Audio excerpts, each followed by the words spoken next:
জানিয়ে দিব এই মুহূর্তে আমাদের হাতে এসেছে আন্তর্জাতিক গুরুত্বপূর্ণ আপডেট সংবাদের শিরোনাম। শুরুতেই থাকছে যুদ্ধ মধ্যস্থতা করতে ইরানের পথে পাকিস্তান সেনাপ্রধান।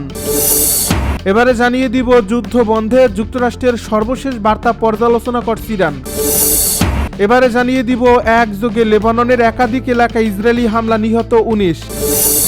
আরও জানাবো নির্বাচনে অংশ নিয়ে ইসরায়েলের প্রধানমন্ত্রী হতে চান ডোনাল্ড ট্রাম্প। সব শেষে জানিয়ে দিব জঙ্গি ঘাঁটিতে যুক্তরাষ্ট্র নাইজেরিয়ার বিমান ও স্থল হামলা, নিহত 175। এতক্ষণ শুনছিলেন হাতে থাকা আপডেট সংবাদের শিরোনাম, এবারে বিস্তারিত। তবে তার আগে অনুরোধ রইল ভিডিওটিতে একটি লাইক এবং কমেন্ট করে জানিয়ে দিন ভিডিও সম্পর্কে আপনার মূল্যবান মতামত।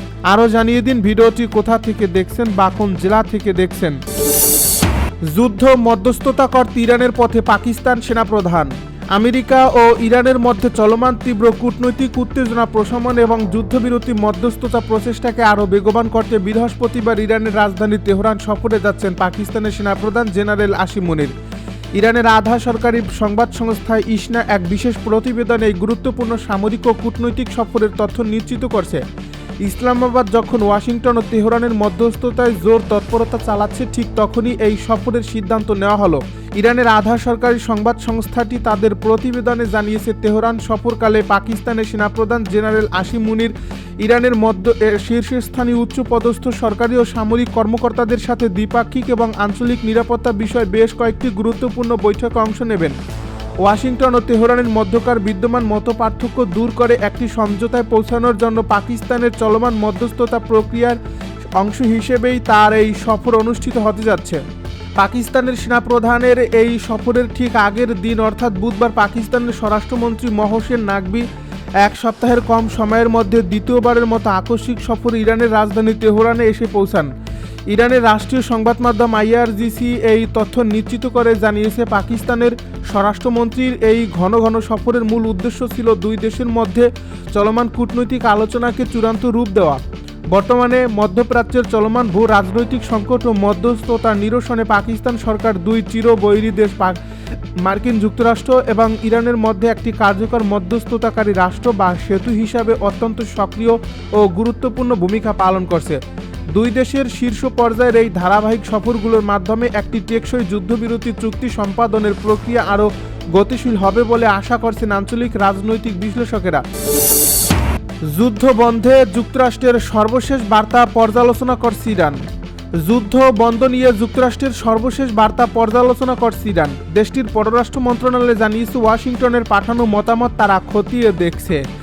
ইরানের পররাষ্ট্র মন্ত্রণালয়ের মুখপাত্র ইসমাইল বাঘাই বলেন, আমরা যুক্তরাষ্ট্রের জবাব পেয়েছি এবং তা পর্যালোচনা করছি।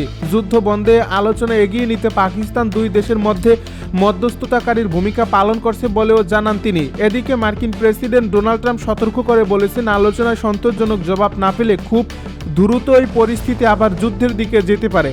তিনি বলেন, আমরা প্রস্তুত আছি, সঠিক জবাব পেলে খুব দ্রুতই পদক্ষেপ নেওয়া হবে। তবে ইরানের প্রেসিডেন্ট মাসুদ পেজেশকিয়ান বলেছে, ইরান আলোচনায় আগ্রহী, কিন্তু চাপ দিয়ে দেশটিকে আত্মসমর্পণের বাধ্য করা সম্ভব নয়। যুদ্ধ ও হরমুজ প্রণালীতে উত্তেজনার কারণে বিশ্ববাজারে তেলের দাম বেড়েছে, এতে বৈশ্বিক অর্থনীতিতে চাপ তৈরি হয়েছে। একযোগে লেবাননের একাধিক এলাকায় ইসরায়েলি বিমান হামলায় নিহত 19। লেবাননের দক্ষিণাঞ্চলে বিভিন্ন এলাকায় ইসরায়েলি বিমান হামলার খবর পাওয়া গেছে, এতে অন্তত 19 জন আহত হয়েছে। নিহতদের মধ্যে নারী ও শিশু রয়েছে, এছাড়াও আহত হয়েছে আরও অনেকেই। বৃহস্পতিবার দক্ষিণাঞ্চলের তুলিন শহরের উপকণ্ঠে একটি বড় ধরনের বিমান হামলা চালানো হয়েছে, খবর আল জাজিরার। এছাড়া রাতভর কাফার, দৈনিন, ফুরুন, সারবিন এবং তাইর দেব্বা শহরেও হামলার ঘটনা ঘটছে বলে জানা গেছে। দক্ষিণ লেবাননের আল নুবাইরিয়াহ শহরের আশপাশের এলাকাতেও ইসরায়েলি হামলা আঘাত এনেছে। লেবাননের স্বাস্থ্য মন্ত্রণালয়ের বরাত দিয়ে বিবিসির প্রতিবেদনে বলা হয়েছে, এর মধ্যে দেইর কানুন শহরের একটি বাড়িতে চালানো একক হামলায় 3 শিশু, 4 নারীসহ 10 জন নিহত হয়েছে। ইসরায়েলি সামরিক বাহিনী হতাহতের ঘটনা নিয়ে তাৎক্ষণিকভাবে কোনো মন্তব্য করেনি। উল্লেখ্য, গত সপ্তাহে ইসরায়েল ও লেবাননের মধ্যে চলমান তথাকথিত যুদ্ধবিরতি আরও বাড়ানো হয়েছিল। তবে নতুন এই হামলাগুলো সেই যুদ্ধবিরতির কার্যকারিতা নিয়ে নতুন করে প্রশ্ন তুলছে। নতুন এই হামলায় এখন পর্যন্ত হতাহত বা ক্ষয়ক্ষতির পূর্ণাঙ্গ তথ্য প্রকাশ করা হয়নি। পরিস্থিতি পর্যবেক্ষণ করছে স্থানীয় প্রশাসন ও আন্তর্জাতিক মহল। নির্বাচনে অংশ নিয়ে ইসরায়েলের প্রধানমন্ত্রী হতে চান ট্রাম্প। ইসরায়েলের পরবর্তী প্রধানমন্ত্রী হওয়ার জন্য নির্বাচনে লড়তে চান মার্কিন প্রেসিডেন্ট ডোনাল্ড ট্রাম্প। বুধবার যুক্তরাষ্ট্র কোস্ট গার্ড একাডেমির সমাবর্তনের আগে সাংবাদিকদের সঙ্গে আলাপকালে ট্রাম্প বলেন, ইসরায়েলে তিনি অত্যন্ত জনপ্রিয় এবং সেখানে গেলে হয়তো তিনি প্রধানমন্ত্রীর পদেও নির্বাচন করতে পারেন।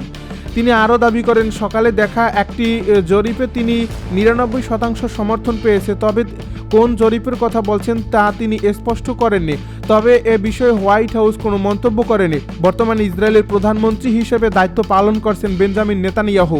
তিনি দীর্ঘদিন ধরে দেশটির রাজনৈতিক নেতৃত্ব রয়েছেন এবং বিভিন্ন মেয়াদে প্রধানমন্ত্রী হিসেবে দায়িত্ব পালন করছেন।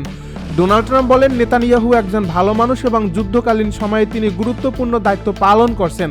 একই সঙ্গে তিনি দাবি করছেন, ইসরায়েলে নেতানিয়াহুকে যথাযথভাবে মূল্যায়ন করা হয় না। ডোনাল্ড ট্রাম্প ও নেতানিয়াহুর সম্পর্ক দীর্ঘদিনের ঘনিষ্ঠ রাজনৈতিক সম্পর্ক হিসাবে পরিচিত। বিশেষ করে মধ্যপ্রাচ্য ইস্যুতে দুই নেতার অবস্থান প্রায়ই সমন্বিত দেখা গেছে। জঙ্গি ঘাঁটিতে যুক্তরাষ্ট্র নাইজেরিয়ার বিমান ও স্থল হামলা, নিহত 175। যুক্তরাষ্ট্র ও নাইজেরিয়ার যৌথ বিমান ও স্থল অভিযানে গত 3 দিন অন্তত 175 জন নিহত হয়েছেন। নাইজেরিয়ার প্রতিরক্ষা বাহিনীর বরাতে মঙ্গলবার এ তথ্য জানিয়েছে দেশটির সামরিক কর্তৃপক্ষ। এক বিবৃতিতে সামাইল উবা বলেন, গত 16 মে থেকে 19 মে পর্যন্ত পরিচালিত অভিযানে যৌথ বাহিনী 175 জনকে হত্যা করেছে। নিহতরা বিভিন্ন সশস্ত্র জঙ্গি গোষ্ঠীর সদস্য বলে দাবি করা হয়েছে। এ বিবৃতিতে আরও বলা হয়, অভিযানের সময় নাইজেরিয়ার বিভিন্ন এলাকায় জঙ্গি গোষ্ঠীগুলোর একাধিক চেকপয়েন্ট, অস্ত্রাগার ও লজিস্টিক কেন্দ্র ধ্বংস করা হয়েছে। 2018-2019 সালে মধ্যপ্রাচ্যে বড় ধরনের পরাজয়ের পর আফ্রিকার বিভিন্ন দেশে সক্রিয় হতে থাকে এই চক্রটি। আফ্রিকার গোষ্ঠীটি ওয়েস্ট আফ্রিকা প্রভিন্স নামে কার্যক্রম পরিচালনা করছে। সংঘাত পর্যবেক্ষণকারী আন্তর্জাতিক সংস্থা armed conflict location and event data এর তথ্যমতে 2026 সালের প্রথম 3 মাসে বিশ্বব্যাপী আইএস এর মোট তৎপরতার 86% সংঘটিত হয়েছে আফ্রিকার বিভিন্ন দেশে। বহুবার অভিযান চালিয়েও এসব গোষ্ঠীকে পুরোপুরি দমন করতে পারেনি নাইজেরিয়া সরকার। চলতি বছরে এ বিষয়ে যুক্তরাষ্ট্রের সহায়তা চাওয়া হলেও মার্কিন প্রেসিডেন্ট ডোনাল্ড ট্রাম্প সহযোগিতার সম্মতি দেন। এর অংশ হিসেবে গত ফেব্রুয়ারিতে প্রায় 100 মার্কিন সামরিক কর্মকর্তা নাইজেরিয়ায় পাঠানো হয়। নাইজেরিয়ার সেনাবাহিনীকে প্রশিক্ষণ দেওয়ার পাশাপাশি বড় ধরনের সামরিক অভিযানে মার্কিন কর্মকর্তারা এই অংশ নিচ্ছেন বলে জানা গেছে। গত 16 মে পরিচালিত অভিযানে নিহত হন বৈশ্বিক পর্যায়ের দ্বিতীয় সর্বোচ্চ নেতা আবু বিলাল আল মিনুকি। এরপর 17 থেকে 19 মে পর্যন্ত এই অভিযানে নিহতদের মধ্যে ছিলেন সর্বোচ্চ শীর্ষ নেতারা।